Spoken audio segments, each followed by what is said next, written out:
What is going on, everybody?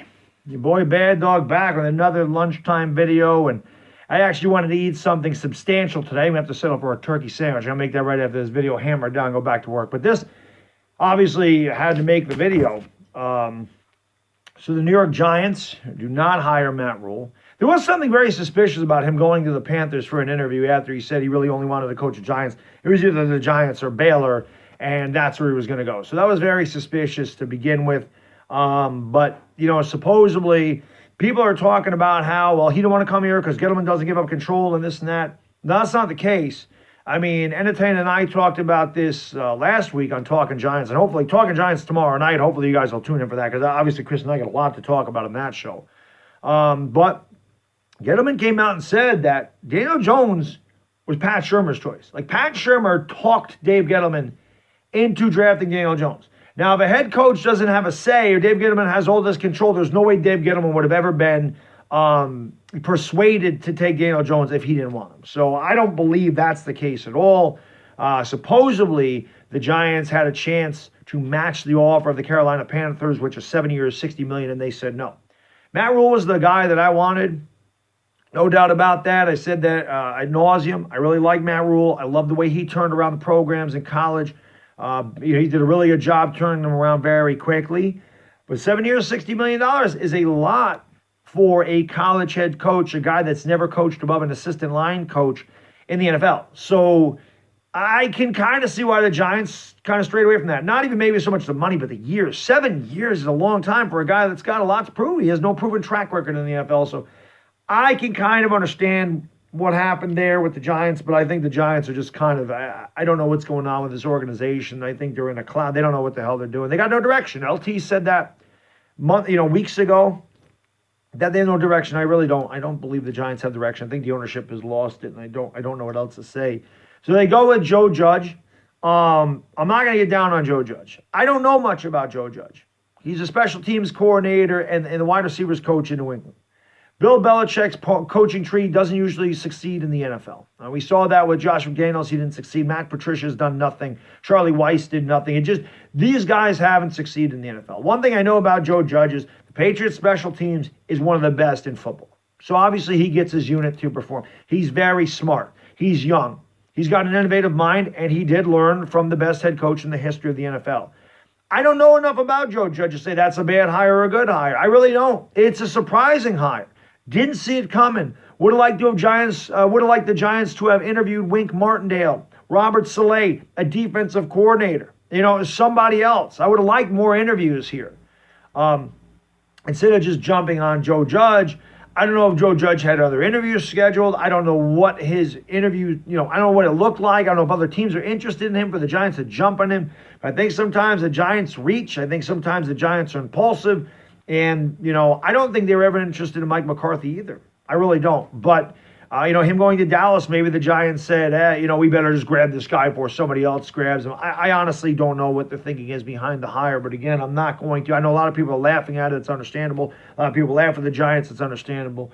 I'm not going to get on it. I'm kind of indifferent. I'm more surprised than anything that they hired him. Now, speaking of Dallas, the Giants have asked to talk to Jason Garrett. And I did a video a while back about Jason Garrett coming to New York. There was rumors about this maybe a month ago.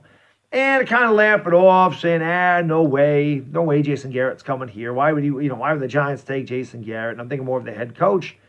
I'm going to tell you this right now. The Giants interviewed this guy for an offensive coordinator position, and they agreed to terms he's going to be our offensive coordinator. I'm telling you that right now. They're not bringing him in here to not hire him for the offensive coordinator position. So I have a hunch that if they do agree on terms, that guy's going to be our OC. Then people can really laugh and mock the Giants. There'll be tons of punchlines and tons of memes on Jason Garrett coming here to New York. But I'll say this about Jason Garrett, and one reason they would bring him in here is obviously got experience as a head coach. You bring in a guy like Joe Judge, you better get some experienced coordinators. So one thing I'm going to give Jason Garrett some credit for is that he does have head coaching experience, is coaching at the highest level in the NFL, coached under the highest, biggest microscope outside of New York, or maybe even in football. Maybe Dallas has a bigger microscope. The media is not as tough, but More people, everybody watches the Cowboys. I mean, that's just how it is. So, like I said, I believe that they will hire him if they come to terms. I don't know who our defensive coordinator will be. I haven't heard any names out there as far as defensive coordinators go. One thing I'll say about Jason Garrett, and I'm not trying to make him sound better to Giants fans. I'm not, because, he's a joke. Let's face it. The Cowboys have underachieved for years.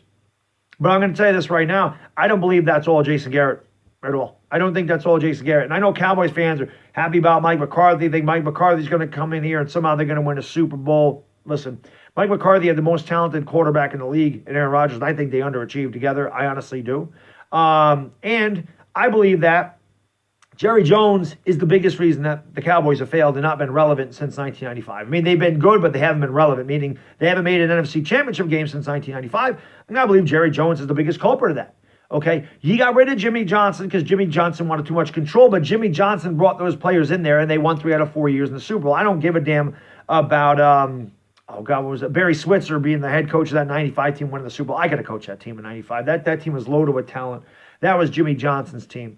Once Jimmy Johnson got out of here, that was it. They were never really relevant again, and that has a lot to do with Jerry Jones. Now, Bill Parcells kind of brought them back a little bit, and then again, Parcells is a guy that wants control. He got rid of him, and the Cowboys have been, like I said, they've been decent. They've had a few division-winning seasons. They've been 13-3 a couple times. They've been 8-8 a lot. I believe that has a lot to do with Jerry Jones, and maybe not so much Jason Garrett, maybe not so much Wade Phillips. I really think that Jerry Jones has a lot to do with their mediocrity or not achieving the level of success that they should for the talent that they have there. So they can blame Garrett. It's part of it. People blame Shermer. That's part of it. But everybody has a part in the Cowboys' failures. Everybody has a part in the Giants' failures. And again, I just believe that Jerry Jones is the biggest reason the Cowboys have not done what they expect to do. That nobody really expects much of the Giants. So I want to wrap this up because, again, I'm on my lunch break. I got to get something to eat. But it's a very interesting hire. And again, I hope tomorrow night you guys will tune in for Talking Giants with me and the Entertainer. It will be on this channel. And again, we got a lot to discuss as Giants fans and trying to figure out exactly where the hell we're going with these moves. It's just been an interesting day for sure. A lot of moves being made, and it's just crazy. I might have another video on that Red Sox cheating thing. What is the deal with Boston and they're cheating? I don't know. Anyway, that's all I got. I'm going to go eat my boring turkey sandwich and go back to work. Until then, hope to see you next time. It's a Bad Diggity Dizzle. I am gone. Peace.